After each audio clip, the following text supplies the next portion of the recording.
Assalamu alaikum students. Students, today we are going to start our new tense of the active and passive series. Nowadays we are discussing about active and passive chapter of the grammar that is very important regarding your speaking skill. और आज हम discuss करेंगे हमारा second जो tense है past और उसके बारे में कि पास्ट टेंस का अगर फिक्र आ जाता है किसी भी पास्ट टेंस के बारे में तो आपने उसको एक्टिव से पैसिव किस तरह चेंज करना है। सबसे पहले हम डिस्कस करेंगे पास्ट इंडेफिनिट के बारे में। फिर जो पास्ट इंडेफिनिट टेंस है वो क्या होता है और अगर उसका कोई फिक्र एक्टिव का आ जाता है तो आपने उसको पैसिव में किस तरह कन्वर्ट करेंगे। So let's begin. Past indefinite जैसे कि आप जानते हैं जो फेल माजी मुतलक होता है इसमें हम second form of verb use करते होते हैं। मिसाल के तौर पर ही बॉट द हॉर्सेस, उसने घोड़े खरीदे, राइट।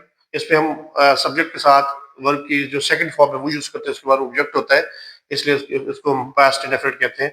इस तरह का अगर फिक्र आ जाता है तो आपने उसको किस तरह चेंज खराब करना है। तो इसका सबसे पहले हम देखते हैं कि इसका मेथड क्या होगा। एक्टिव से पैसिव में जब इसको फिगर में चेंज करेंगे तो सबसे पहले सब्जेक्ट आएगा, ठीक है। सब्जेक्ट के पास इसमें हेल्पिंग वर्ब जो है वो वाज और वर यूज किया जाता है पास्ट में, ठीक है। किसी भी किस्म का जो पास्ट टेंसेस में हम वाज या वाज यूज करेंगे उसके बाद फिर थर्ड फॉर्म ऑफ वर्ब आएगी, उसके बाद फिर बाय आएगा, उसके बाद फिर आखिर में ऑब्जेक्ट आएगा, राइट।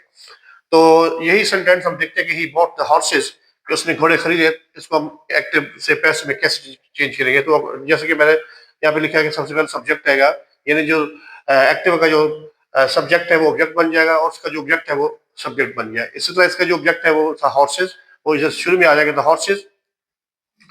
हॉर्सेस चूंकि जमा है तो हम इसके हिसाब से फिर जो है ना उसका हेल्पिंग वर्ब लगाएंगे वॉज और वर्ब, ठीक है। अगर सिंगुलर है, आई है, ही शीट है तो वॉज आएगा, और अगर वी है, यू है, दे है, और अगर प्लूरल नेम है तो उसका वर लगाएंगे। हॉर्सेस चूंकि जमा है तो यहाँ पे वर लगाएंगे। The horses were bought by him, उसके जरिए से घोड़े खरीदे गए। इसी तरह से अगर स्टूडेंट्स अगर आ जाते हैं आपके पास कि भी आपने पास्ट टेंस का जो है अगर फिक्रा नेगेटिव आ जाता है, मुनफी फिक्र आ जाता है जिसपे हम नॉट का इस्तेमाल करते हैं तो उसको हम कैसे चेंज करेंगे। मिसाल के तौर पर I did not by the horse, मैंने घोड़े नहीं खरीदा या मैंने घोड़े नहीं खरीदे। इसको भी हम जो है ना बिल्कुल सेम वही, इसमें सिर्फ हम नॉट का इजाफा करेंगे। सब्जेक्ट का बनाने का तरीका इसमें ये होगा कि सब्जेक्ट होगा, इसमें हेल्पिंग वर्ब अगेन वाज और वर्ब का इस्तेमाल किया जाएगा, इसके बाद फिर नॉट आएगा, फिर थर्ड फॉर्म ऑफ वर्ब होगी, बाय आएगा, और आखिर में इसके बाद ऑब्जेक्ट आएगा, ठीक है। तो इसका फिक्रा कुछ यूं चेंज करेंगे तो हॉर्स वॉज, क्योंकि हॉर्स यहाँ पे मैंने आप सिंगुलर लगाया है, ठीक है। I did not by the horse, not horses, single horse है।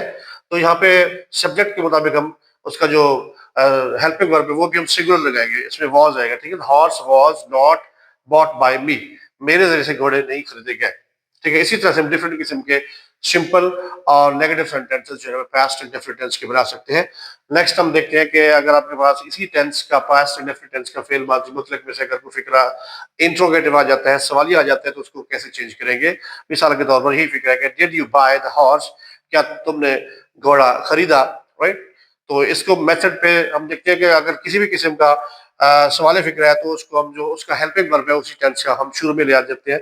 इसमें हेल्पिंग वर्ब चूंकि वॉज और वर्ब यूजर है तो वो स्टार्ट में आ जाएगा, वॉज और वर्ब, उसके बाद फिर सब्जेक्ट होगा, फिर इसमें थर्ड फॉर्म ऑफ वर्ब, फिर बाय, और उसके बाद ऑब्जेक्ट, और आखिर में क्वेश्चन मार्क होता है क्योंकि फिक्रा ये इंट्रोगेटिव है। तो did you by the horse, क्या तुमने घोड़ा खरीदा, इसको हम जो है ना वो इसका जो एक्टिव से एक्टिव फिगर इसके पैसे को यू बुलाएंगे।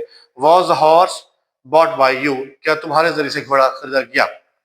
चूंकि हॉर्स सिंगल है, सिंगुलर है, सिंगल है, तो इसके साथ हमने जो है हेल्पिंग वर्ब है वो भी हमने सिंगुलर लगाया, that is was the horse bought by you. इसी तरह से हम आगे इसके अगर मिक्स सेंटेंस देखें तो इसी को हम बना लेते हैं कि did you not by the horse, क्या तुमने घोड़ा नहीं खरीदा। तो इसका भी सब्जेक्ट, इसका भी बनाने का तरीका यूं होता है कि हम वाज हेल्पिंग वर्ब शुरू में लेते हैं, उसके बाद सब्जेक्ट आता है, उसके बाद फिर नॉट आता, फिर थर्ड वर्ब आती, बाय, ऑब्जेक्ट, और आखिर में क्वेश्चन मार्क, ठीक है। फिगर को यूं बनता, did you not by the horse, क्या तुमने घोड़ा नहीं खरीदा।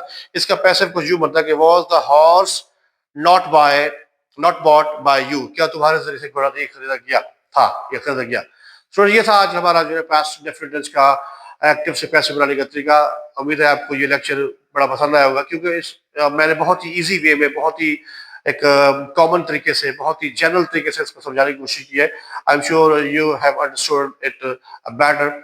और नेक्स्ट हम देखेंगे पास्ट कंटिन्यूस के बारे में, तो इसी तरह मेरी जो है ना वीडियोस को देखने के लिए मेरे YouTube channel English with Abdul Bhatti के साथ जुड़े रहिए, बने रहिए, ताकि इस तरह की इन्फॉर्मेटिव वीडियोस आप तक पहुंचती रहे। और also press the bell icon so that you see my video first of all. Till then, अल्लाह हाफिज।